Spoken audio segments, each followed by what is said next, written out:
Brain stroke, જે paralysis અથવા લકવો કહીએ છીએ, એક મેડિકલ ઇમરજન્સી છે. એને દર્દી પોતાને ઘરે કઈ રીતે આઈડેન્ટિફાઈ કરી શકે? તો બી ફાસ્ટ. બી એટલે દર્દીને બેલેન્સમાં પ્રોબ્લેમ થવો.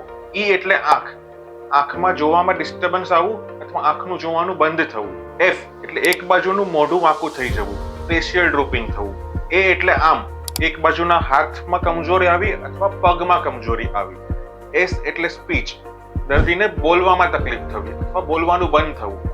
આવું થાય તો ટી એટલે ટાઈમ, ટાઈમ ઇઝ બ્રેન. જેટલું જલ્દી હોસ્પિટલમાં પહોંચી શકો અને સારવાર લઈ શકો. સ્ટ્રોકના મેઇનલી બે પ્રકાર હોય છે. ઇસ્ચેમિક સ્ટ્રોક, જે બ્રેનમાં ક્લોટ થવાથી થાય છે, અને હેમરેજિક સ્ટ્રોક, જે બ્રેનમાં લોહીની નળી ફાટવાથી થાય છે. બ્રેનમાં ક્લોટ થાય અને અગર દર્દી 4.5 કલાકની અંદર હોસ્પિટલમાં આવી શકે તો દર્દીને થ્રોમ્બોલાઇસિસ ઇન્જેક્શન આપી શકાય, જેથી દર્દીને રિકવરી થવાની શક્યતા ઘણી ફાસ્ટ થઈ શકે.